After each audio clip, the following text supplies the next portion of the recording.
Bapak Ibu yang dikasih Tuhan, tema kita pada sore hari ini adalah bagaimana kita menjadi seorang pelayan yang sesungguhnya, the true servant. Dan mengapa ini menjadi sesuatu yang penting untuk kita pikirkan kembali, kita renungkan kembali. Karena selain bicara masalah ini bagian dari tujuan Tuhan mengizinkan kita ada di dunia, tujuan Tuhan untuk membuat kita menyadari bahwa kehidupan ini adalah kehidupan yang untuk Tuhan, dari Tuhan, untuk Tuhan dan kepada Tuhan. Selain itu, kita mendapati sebuah realita kenyataan bahwa menjadi pelayan atau melayani sebenarnya memang bukan hal yang perlu diperbincangkan lagi, bukan hal yang perlu didiskusikan, diomongkan. Sudah umum. Bahkan wajar kalau kita ngomong gereja, pelayanan gitu. Tetapi ada satu masalah yang muncul karena ternyata apa yang sudah tidak perlu diperbincangkan lagi, apa yang sudah tidak perlu dipikirkan lagi, apa yang sudah umum itu ternyata bisa kita jalani tanpa makna, atau bahkan cuman berhenti sampai kepada rencana. Atau yang lebih parah dari itu ya, malahan kita ini kalau disuruh pelayanan malah menghindar. Kenapa? Ya ada berbagai macam alasan.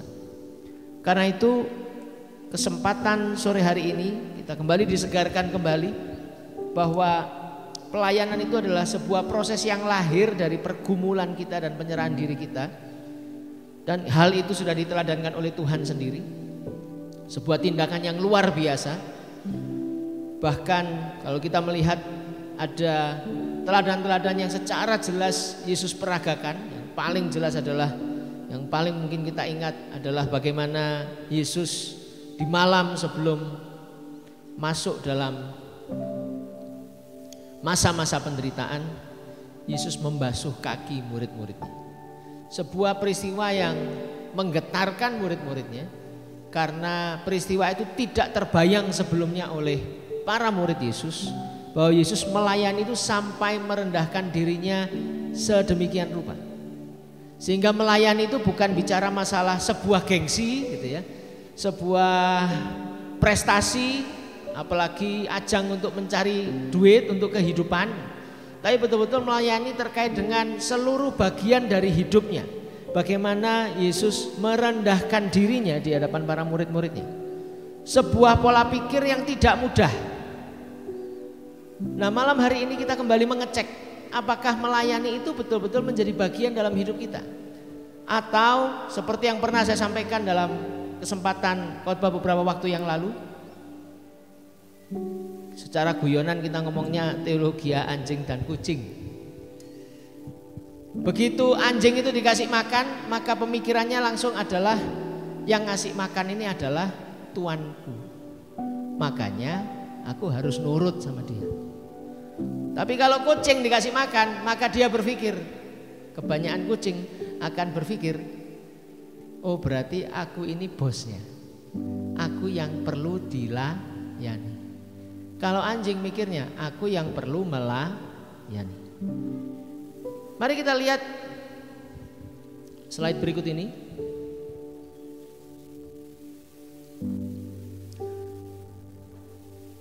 Tentang behavior. Behavior ini sebuah kebiasaan, ini cara kita ngecek ya. Jadi kenapa malam hari ini kita bicara masalah alasan kita melayani.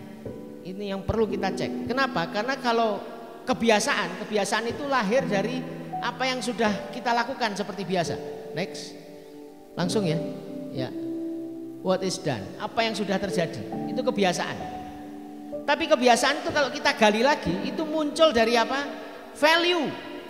Sesuatu yang menjadi nilai-nilai kita. Ya, next saja. Iya. Dan value ini adalah sesuatu yang kita anggap ini baik, atau mungkin bahkan terbaik yang bisa kita lakukan. Tetapi sebenarnya dasar sesungguhnya bukan itu. Kalau kita gali lagi, value itu muncul dari apa? Muncul dari hal-hal yang kita percayai. Dan yang kita percayai itu bicara masalah ini benar atau tidak benar. Apakah masalah selesai? Masih belum. Kenapa? Next. Saya mau tanya pada Bapak Ibu, tahu dua tokoh ini? Saya harap teman-teman generasi milenial juga tahu ya. Yang sebelah kanan saya siapa?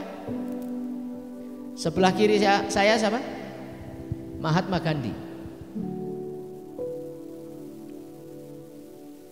Ya, sebelah kanan saya Mother Teresa, sebelah kiri saya Mahatma Gandhi. Sama-sama orang baik, sama-sama meyakini kebaikannya didasarkan oleh kebenaran yang dia percayai. Pertanyaannya, bedanya di mana?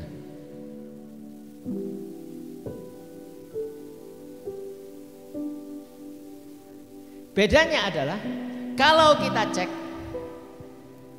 maka next. Ya, lanjut. Nah, ini kekristenan bicara masalah kebaikan yang dia produksi, itu bukan cuma bicara masalah kebenaran, tetapi sebagai respon atas kasih Allah. Sedangkan rekan-rekan kita melihat kebaikan itu sebagai bagaimana kita bisa mendapat keselamatan. Kita tidak berpikir keselamatan, Bapak Ibu. Kita berbuat baik bukan supaya selamat. Kita berbuat baik karena kita tahu kita sudah selamat. Kita berbuat baik karena kita tahu ini sebagai sebuah konsekuensi anak-anak Tuhan. Begitu juga dengan rekan-rekan kita yang lain. Kenapa? Teman-teman kita Buddha dan Konghucu bahkan bunuh nyamuk aja jangan.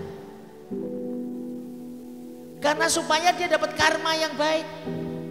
Karena nanti ketika dia reinkarnasi, dia tidak menjadi kasta yang lebih rendah dari manusia. Bahkan kalau bisa dalam Konghucu ada keselarasan di dalam alam semesta yang terjadi karena banyaknya orang baik. Kita lihat ya, masing-masing merasa dirinya benar dengan nilai-nilai mereka, dengan apa yang mereka percayai. Terus kemudian orang Kristen harus seperti apa? Nah, ini yang penting. Next. Kekristenan bicara masalah bukan karena kita mau mencapai surga, tapi bagaimana kita mengekspresikan surga yang sudah Tuhan pastikan dalam kehidupan kita. Berikutnya secara cepat aja teman-teman kita bisa dibaca sendiri. Next. Ini terkait dengan karma. Next. Jadi kenapa kok orang teman-teman kita Buddha tidak mau berbuat yang buruk? Karena sesuatu yang buruk akan melahirkan yang buruk. Kekristenan unik, tidak anti yang buruk, tapi berusaha meninggalkan yang buruk. Tapi kenapa kok tidak anti dengan yang buruk? Karena ada pengampunan yang besar yang bisa mengubah kehidupan orang.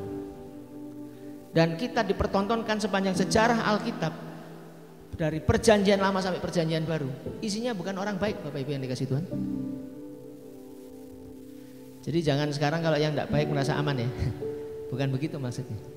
Tapi semakin kita menyerahkan diri kepada Tuhan, kita akan melihat ada perubahan demi perubahan yang tidak didasarkan oleh masa lalu kita, tetapi karena kasih karunia Tuhan dan apa yang akan kita kerjakan ke depan. Saya sering mengajak teman-teman saya yang ber-KTB bersama, selalu salah satu bahasan yang sering saya ajak mereka berpikir adalah di Matius pasal yang pertama tentang silsilah Yesus. Silsilah Yesus betul-betul sebuah susunan keturunan, siapa memperanakkan siapa, siapa memperanakkan siapa, dan di dalamnya bukan sebuah rangkaian keturunan yang istimewa. Ada banyak cacatnya di sana. Dan banyak aib yang berat-berat yang seharusnya kalau kita manusia normal mungkin itu menjadi aib yang kita tutupi.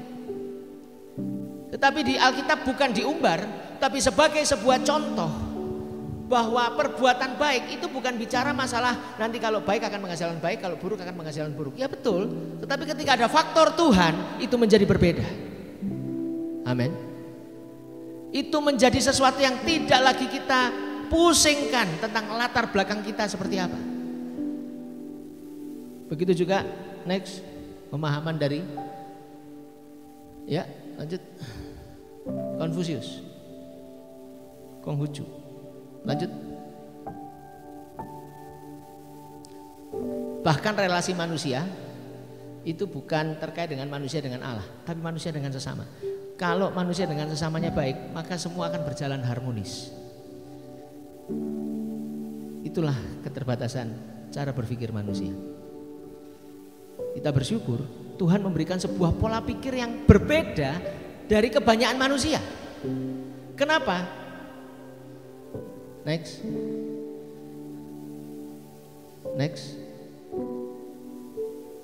Apa sebenarnya yang penting, yang real, yang sebenarnya yang disebut kebenaran? Mari kita lihat sama-sama.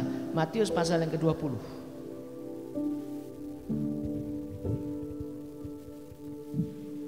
Kita baca di ayat 25 sampai 28. Dan konteksnya pada waktu itu adalah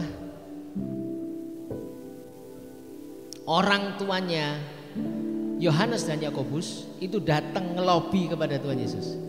Tuhan Yesus, nanti kalau dalam kerajaanmu, nah ini konsep kerajaan ini juga salah mengerti bangsa Israel, karena dipikir kerajaan ini bicara masalah kerajaan fisik. Ibunya Yohanes ini ngelobi. Nah ini khas orang Indonesia kayaknya ya, kalau sudah ngelobi. Yesus, nanti anakku kan 2, kalau bisa satu duduk sebelah kanan, satu duduk sebelah kiri. Jadi nanti dalam kerajaanmu anakku satu sebelah kanan, satu sebelah kiri. Orang tua kalau sudah ngelobi kayak gitu mungkin masa depan anaknya lebih terjamin, terus dia bisa mati dengan tenang. Mungkin mikirnya begitu. Sangat manusiawi. Tapi Yesus mengajarkan apa? Mari kita lihat sama-sama di ayat yang ke-25. Tetapi Yesus memanggil mereka lalu berkata, kamu tahu bahwa pemerintah-pemerintah, bangsa-bangsa memerintah rakyatnya dengan tangan besi, dan pembesar-pembesar menjalankan kuasanya dengan keras kepada mereka. Kenapa? Manusia ini punya pikiran begini, orang itu kalau nggak dikeras nggak nurut. Orang itu kalau tidak ditunjukkan otoritas siapa yang paling hebat nggak akan takluk. Masuk akal bukan? Sangat masuk akal dan sangat manusiawi. Bahkan kalau saya ingat masa kecil saya, begitu papa saya sudah mulai begini, wah, muka cambuk, waduh, mending nurut aja. Tapi apakah itu nurut yang Tuhan mau? Atau itu nurut yang sebenarnya? Ternyata tidak. Ini resepnya. Tidaklah demikian di antara kamu. Barang siapa ingin menjadi besar di antara kamu, hendaklah ia menjadi tidak mudah. Dan barang siapa ingin menjadi terkemuka di antara kamu, dia harus banyak posting IG, dia harus banyak mencari followers, dia harus banyak mencari subscribers. Begitu? Ayatnya masih tetap sama. Dikatakan apa? Hendaklah ia menjadi hamba. Sama seperti anak manusia datang bukan untuk dilayani, melainkan untuk melayani dan untuk memberikan nyawanya menjadi tebusan bagi banyak orang. Sebuah karya mengapa Yesus ada, mengapa Yesus lahir, diperjelas bukan cuma dengan kata-kata. Kita yang ada pada zaman sekarang menyaksikan bahwa kematian dan kebangkitan Yesus adalah bagian dari sejarah. Bukan cuma sekedar omong kosong, ada orang yang mau mati buat kita dan mau memberikan hidupnya buat kita. Dan ini bukan cuma bicara masalah asmara, enggak. Bicara masalah orang yang betul-betul mencintai kita 100%, enggak. Ini bicara masalah bagaimana cara pandang pencipta kita kepada setiap kita yang mendapat kasih karunia. Dan itu Tuhan teladankan dengan hidupnya sendiri.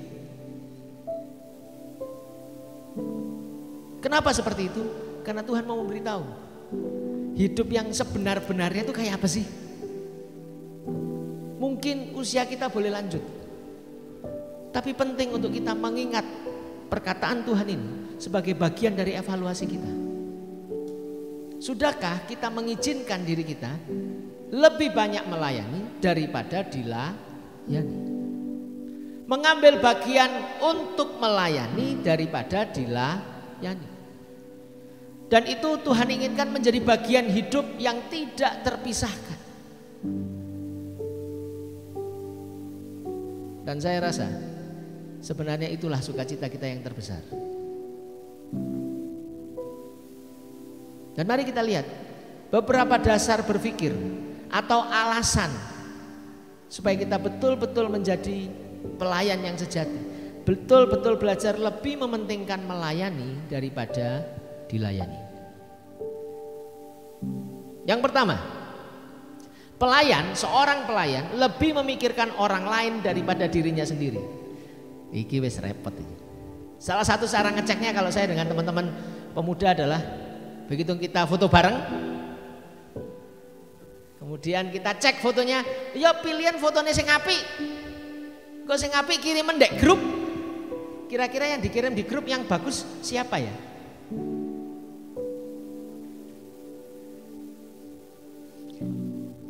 Sakjane iki ya apik, tapi aku pas merem ya. Tapi koncoku ketok apik kabeh. Halo. Kok gak enak rasanya. Aku milih foto iki bareng didelok koncone angop ngono, mangap ngono. Duh kok elek. Wis mari ngono gegeran wis mari ngono. Selesai masalah foto gegeran. Duh, wong raine ya wis hafal kabeh lho. Tolong Bapak Ibu silakan toleh kanan toleh kiri. Kalau yang belum kenal boleh kenalan nanti setelah pulang. Kalau yang sudah tolong pastikan minggu depan mukanya sama. Kecuali kecelakaan ya. Lain perkara itu. Kecuali hari ini kami baru di post ada rekan kita Bapak Heriberto sedang sakit karena karena sakitnya diobati tapi ternyata obatnya nggak cocok. Mukanya jadi bengkak. Nah itu lain perkara. Wong muka modelnya pancet ngono loh. Ya mungkin agak sedikit berubah, agak sedikit terhibur lah kita ditambahi AI itu. Apalagi kalau kita milih yang nomor 3 itu saya ngeliat ini saya bukan mengarahkan loh ya. Soalnya di kampanye tuh lucu. Loh kok fotonya gini? Oh iya kayak AI ini. Begitu juga zaman presiden kita yang terpilih ini Pak Prabowo. Untuk menjadi gemoy yang indah harus diedit kanan kiri karena kerutan-kerutan ternyata bisa diselesaikan bukan dengan operasi Bapak Ibu, dengan AI ya.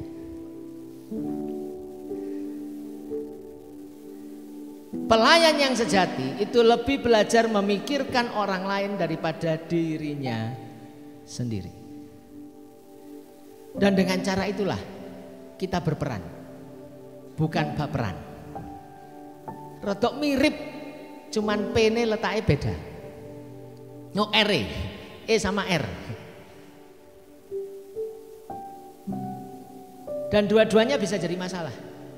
Kita akan sulit berperan kalau kita masih baperan. Jangan ngomong berperan kalau kita masih baperan. Karena selama kita masih baperan, kita masih memikirkan diri kita sendiri. Kita melayani bukan untuk disukai orang. Bukan kita sedang ngambil mukanya orang. Bukan kita sedang menjilat orang. Karena nanti akan beda. Orang yang melayani karena menjilat, orang yang melayani karena ingin disukai, dengan orang yang melayani karena memang dia belajar untuk memberikan hidup. Bapak Ibu yang dikasih Tuhan, menjelang kematian Yesus, ada sebuah perbuatan yang luar biasa dari seorang wanita yang kehidupannya tidak baik. Dia belajar untuk memberikan yang terbaik dengan cara mencuci kaki Tuhan Yesus. Bukan dengan lap, dengan rambutnya yang adalah mahkotanya, dengan menuangkan minyak wangi yang dia tabung kemungkinan lebih dari setahun. Karena untuk beli minyak narwastu itu harganya amat sangat mahal. Itu luar biasanya. Belajar memikirkan orang lain dan bukan diri sendiri. Yang kedua, pelayan berpikir seperti seorang penata layan, bukan seorang pemilik. Berpikir sebagai orang yang dipercaya. Bapak Ibu yang dikasih Tuhan, sadarkah kita bahwa semua yang bisa menyenangkan kita ini adalah bentuk kepercayaan Tuhan untuk kita maksimalkan, untuk kita gunakan, bukan menjadi milik kita. Termasuk bagi pasangan-pasangan muda yang menikah dengan tujuan utama punya anak. Nanti saya akan khotbah ini lebih jelas kalau saya sudah punya anak. Kalau belum saya nyinggung-nyinggung dikit lah. Anak itu tetap kepercayaan Tuhan, bukan segalanya. Karena yang segalanya tetap Tuhan. Saya tertarik dengan ketika saya hadir dalam sebuah seminar, dan seminar itu mengatakan, kalau saya ditanya, saya akan mati untuk anak saya atau untuk istri saya. Dan dia katakan, saya akan mati untuk istri saya, karena di hadapan Tuhan saya sudah berjanji. Sedangkan untuk anak adalah kepercayaan yang Tuhan berikan. Ya, asik sih. Cuman memang sekali lagi saya katakan, saya akan khotbahkan ini setelah saya punya anak. Apa maksudnya? Pelayan itu adalah orang yang berpikir tentang seorang penata layan, menjadi orang yang dipercaya. Adalah karena dia tahu semua terjadi karena anugerah Tuhan. Amin. Kalau Tuhan berikan kepercayaan yang begitu besar kepada kita, maka sekali lagi semua hanya karena anugerah Tuhan. Kita sebagai orang yang dipercaya untuk mengelola. Itu sebabnya kenapa Tuhan begitu marah ketika Tuhan memberikan sebuah ilustrasi seorang tuan yang mempercayakan hartanya kepada yang punya 1 talenta, yang punya 2 talenta, yang punya 5 talenta. Yang punya 1 talenta itu dia mikir, kok enak, aku dikongkon kerja wis mek dikei modal titik, engkok mari ngono tak balik no. Saya cuma diberi modal sedikit, kemudian modalnya saya kembalikan bersama dengan hasilnya. Lah aku bikin soge bosku.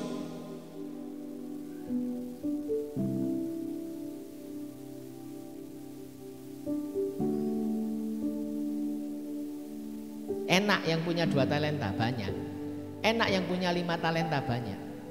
Akhirnya yang punya 1 talenta menyimpan talenta itu, karena pikirannya juga sederhana. Wong saya dipercaya 1 kok, ya tak simpen tak balik no 1. Masuk akal? Sangat masuk akal Bapak Ibu. Dia dipercayakan 1 sama Tuhan kok, sama tuannya dia dipercayakan 1. Terus kalau tuannya datang dia balikkan 1, mengembalikan yang 1 itu, dia bersalah enggak? Sepertinya tidak bersalah. Sepertinya tidak bersalah. Tapi ketika yang 2 menjadi 4, ketika yang 5 menjadi 10, maka kemudian tuannya ngomong, hai kamu hamba yang jahat dan malas. Kenapa bisa begitu? Karena hamba ini tidak menyadari bahwa orang itu kalau sudah dipercaya, itu ada bahasa yang tidak tercatat. Ya kau nek dipercaya, berikan yang terbaik. Dipercaya. Saya buat ilustrasinya menjadi semakin mudah.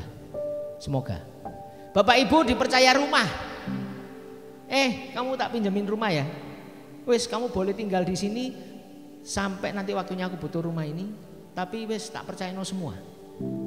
Saya mau tanya kepada Bapak Ibu, kalau kita dipercaya rumah, tiba-tiba gentengnya bocor, yang kita lakukan, iki duduk omahku. Gimana Bapak Ibu? Terus kemudian rumahnya kotor. Ya rumah ditempati kan ya pasti kotor. Iki kudu nggenku, lapo ngepel. Bukan punya saya kok. Anaknya coret-coret di dinding. Lumayan api ono kaligrafi. Bukan rumahku kok kate tak cat. Begitu Bapak Ibu. Kalau itu masih ada dalam pikiran kita, kita tidak mengerti artinya dipercaya. Dan catat baik-baik, setia pada perkara kecil, setia dan bisa dipercaya pada perkara kecil. Percayalah, kita bisa dipercaya perkara yang besar. Tapi kalau hal yang kecil saja kita tidak mengerti apa arti dipercaya, seumur hidup kita, modelnya kita ya kayak gitu itu. Beruntung kita tidak langsung ketemu Tuhan. Kalau ketemu Tuhan langsung dijawab, hai kamu hamba yang, oh betul gitu ya, Bapak Ibu yang ngomong ya, hamba yang malas dan jahat. Kenapa jahat? Dia sudah tahu bahwa ini bukan punyanya. Kalau bukan punyanya, kamu dikasih tanggung jawab, dipercaya apa yang kita lakukan. Kenapa? Kok misalnya, ini misalnya terjadi, kita ini tiba-tiba dipanggil presiden. Oh, Bapak A, Anda dapat tugas dari presiden. Kan sering guyon ya, kalau sudah mulai presiden menyusun kabinet, guyonannya, kon mari ditelepon, kon ditelepon. Kenapa sih kalau yang presiden kelihatan begitu, kita bisa langsung pergi dengan penuh tanggung jawab, padahal jadi telepon. Nah, nek teleponnya hoax. Ini Tuhan loh yang percaya dengan kita. Jadi seorang pelayan berpikir bahwa begitu ada kepercayaan Tuhan, begitu apa yang Tuhan berikan kepada dirinya, dia selalu berpikir bahwa aku harus mengelola dengan baik dan bukan aku pemiliknya. Berikutnya, yang ketiga, dasar berpikir seorang pelayan yang lebih mementingkan melayani daripada dilayani. Pelayan memikirkan pekerjaan mereka dan bukan apa yang dikerjakan orang lain. Bapak Ibu yang dikasih Tuhan, saya belajar mengajarkan ini ke anak-anak SD tidak mudah. Enak-enak nulis, sudah dikasih tugas tiba-tiba maju. Saya pikir bertanya, ini awal-awal saya mengajar, saya pikir bertanya, enggak. Dia ngomong, Kak Abdiel, temanku dari tadi nyanyi terus enggak kerja. Terus saya tanya, kerjaanmu sudah selesai? Belum, silahkan duduk dikerjakan lagi.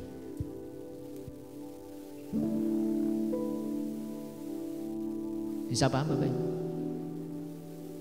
Kita tuh tidak akan pernah tahu kapan kita dipanggil pulang.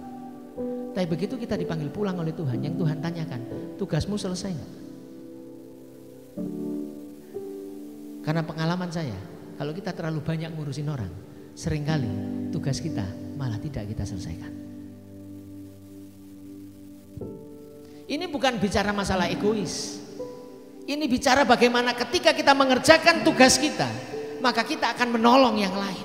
Ketika kita membereskan apa yang menjadi tanggung jawab kita menolong beban orang lain itu bisa dikurangi.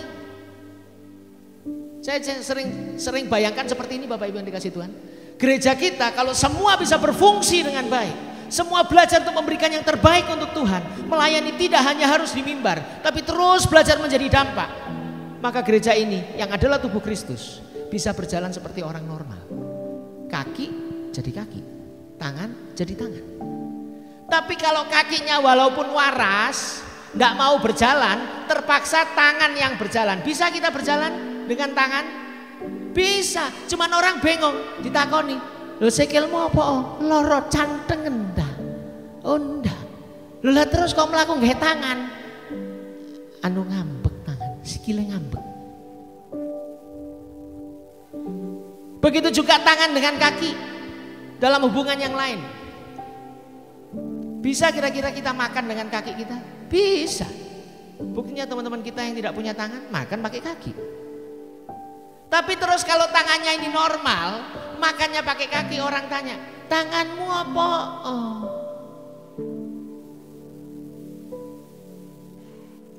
Canteng entah. Gak ngambek. Bisa Bapak Ibu. Tangan jadi kaki, kaki jadi tangan bisa. Cuma yang Tuhan mau, semua berfungsi pada tempatnya. Semua mengerjakan sesuai dengan apa yang harus dikerjakan. Itu sebabnya kenapa seorang pelayan yang sejati, Dia belajar untuk memikirkan pekerjaan mereka jauh lebih efektif. Bagaimana saya terus bisa melayani Tuhan dengan jauh lebih baik. Yang lain belum, wis, iku urusan yang lain. Doa kita cukup singkat, Tuhan, temanku kok belum bekerja, kami serahkan kepadamu. Saya masih harus bekerja karena PR-nya masih banyak. Yang keempat, ini salah satu yang keren, ini yang saya selalu suka. Seorang pelayan yang sejati, kepercayaannya bukan apa yang menjadi hasil pelayanannya, tapi kepercayaannya karena dia dikenal oleh Yesus. Bapak Ibu yang dikasih Tuhan, seorang pelayan itu punya konsekuensi jadi terkenal, Bapak Ibu. Gimana tidak terkenal? Sekarang kita sudah mengenal YouTube, terus kemudian YouTube disiarkan, terus ada kata-kata kita yang viral, misalnya viral, menjadi terkenal lah kita. Tapi seorang pelayan yang baik, kepercayaan diri bukan muncul karena dia terkenal atau tidak. Kepercayaan diri muncul bukan karena hasil yang dia kerjakan. Kepercayaan diri kita muncul karena kita tahu Tuhan mengenal kita. Amin Bapak Ibu. Penting loh. Kita ini mau ngotot-ngotot di dunia, mau mengatur waktu sebagus mungkin, mau mengerjakan sebanyak mungkin, tapi begitu kita mati sampai ke surga, dok, permisi saya mau masuk. Kan surga jatah kita dong, mau masuk. Tuhan ngomong, sopo kon? Kalau masih hidup bisa kita perbaiki Bapak Ibu, ini kadung mati. Mau tangi lagi gak? Mau bangkit lagi? Sudah terlanjur mati ini. Bisa kita perbaiki? Tidak bisa. Selesai. Karena itu kita mesti belajar melihat bahwa kita menjadi seorang pelayan yang percaya diri karena Tuhan mengenal kita. Mari kita lihat sama-sama Yohanes Pembaptis dalam kisah yang ditulis dalam Yohanes pasal yang ketiga.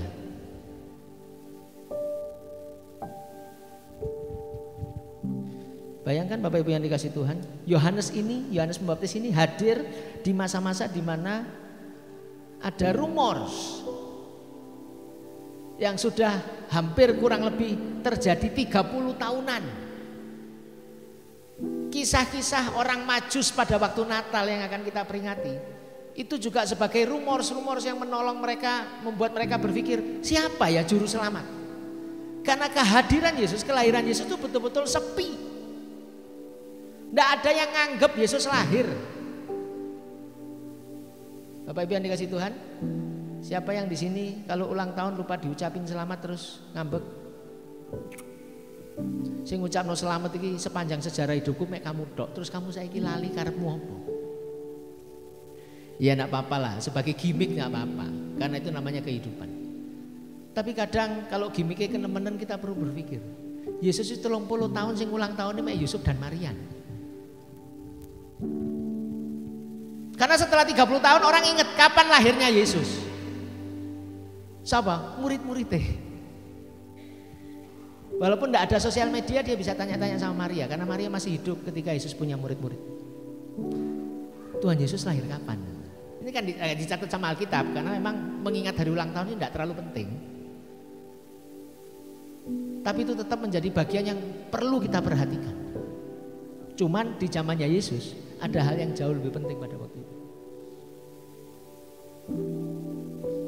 Nah, ke dalam kondisi yang 30 tahun yang seperti itu ada rumor, juru selamat ini sudah lahir loh, juru selamat itu sudah datang loh, Sang Mesias itu sudah datang loh.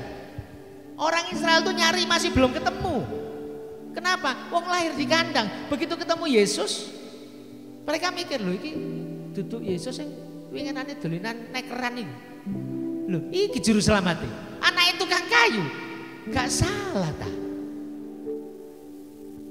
Karena dalam pikiran bangsa Israel, Yesus Sang Mesias datang dengan keagungannya, dengan kehebatannya, dengan pasukannya yang sangat kuat.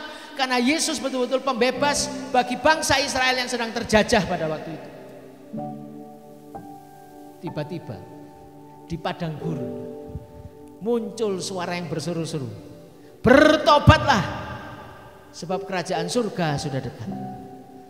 Dan dengan suaranya yang lantang dia berani melawan orang-orang yang gak benar. Bahkan orang-orang Farisi dilawan sama Yohanes Pembaptis. Jadi tidak salah kehadiran Yohanes Pembaptis itu betul-betul bikin heboh di zaman itu. Tapi yang menarik adalah di ayat 28. Yohanes pasal yang ketiga ayat 28. Kamu sendiri dapat memberi kesaksian bahwa aku telah berkata, aku bukan Mesias, tetapi aku diutus untuk mendahuluinya. Yang empunya mempelai perempuan ialah mempelai laki-laki. Tetapi sahabat mempelai laki-laki yang berdiri dekat dia dan yang mendengarkannya sangat bersukacita mendengar suara mempelai laki-laki itu. Itulah sukacitaku. Jadi Yohanes Pembaptis menggambarkan dia sebagai sahabat dari mempelai laki-laki. Dan sekarang sukacitaku itu penuh. Ya harus makin besar, tetapi aku harus makin kecil. Ini sebuah sikap yang luar biasa yang diteladankan oleh Yohanes Pembaptis. Bahwa seorang pelayan, kepercayaan dirinya adalah di dalam Yesus. Kalau kita semakin dikenal, maka mulailah kita belajar. Semua hanya untuk kemuliaan Tuhan. Memberikan Yesus di depan. Memberikan Yesus yang kelihatan dalam diri kita, bukan kitanya. Oh kita baik, oh ya senang kita disebut baik, senang. Tapi jangan lupa, kembalikan segala kemuliaan hanya bagi Tuhan.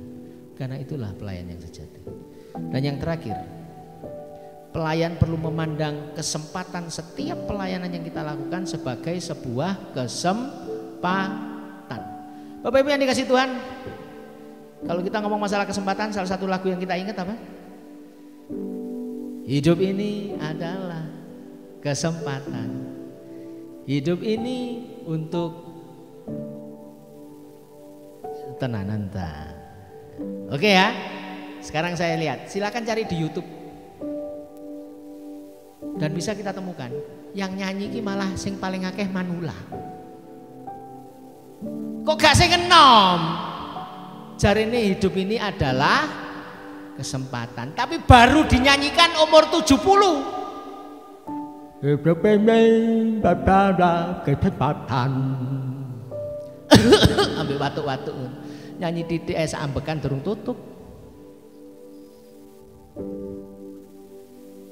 Bukan saya mengecilkan lansia, enggak. Tapi kalau hidup ini adalah kesempatan dan setiap hal melayani sebagai sebuah kesempatan bagi kita, maka tenanglah dunia. Karena setiap kita belajar, berapapun usia kita, setiap ada kesempatan untuk melakukan yang terbaik bagi orang lain, kita bisa melihatnya sebagai sebuah kesempatan. Jadi ngelayani ku seneng. Ngelayani itu begitu bergairah karena oh iki iso tak lakono iki. Bayaran ini piro? Wis aja mikir bayaran. Maksudnya bukan aja mikir bayaran terus burine dipondong gede rek. Karena sudah ada aturan sekarang, semua rumah makan itu harus mencantumkan harga. Karena aja terus pelayanannya enak, terus piro regane sego goreng 75.000. Waduh, mendadak gak enak langsung. Kalau saya anak kos dulu di Surabaya, sego gorengnya regane 7.000. Masih gak enak aja. Nek ukurannya gede. Karena anak kos yang penting wareg, rasa nomor 2. Apalagi kesehatan. Karena nek wetenge wareg iso turu. Bapak Ibu yang dikasih Tuhan, sejauh mana kita melihat ada banyak kesempatan yang Tuhan berikan untuk melayani, untuk berkarya. Dan sukacita kita adalah ketika kita belajar melayani. Mari kita mengambil saat teduh. Sejauh mana kita lebih suka melayani daripada dilayani? Saya akan bacakan ayat yang terakhir, Filipi pasal yang kedua.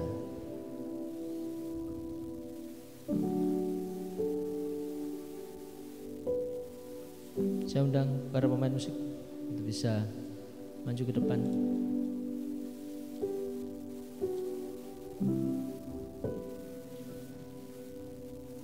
Filipi pasal yang kedua ayat yang ke-5 sampai 7. Hendaklah kamu dalam hidupmu bersama menaruh pikiran dan perasaan yang terdapat juga dalam Kristus Yesus, yang walaupun dalam rupa Allah tidak menganggap kesetaraan dengan Allah itu sebagai milik yang harus dipertahankan, melainkan telah mengosongkan dirinya sendiri dan mengambil rupa seorang hamba dan menjadi sama dengan manusia.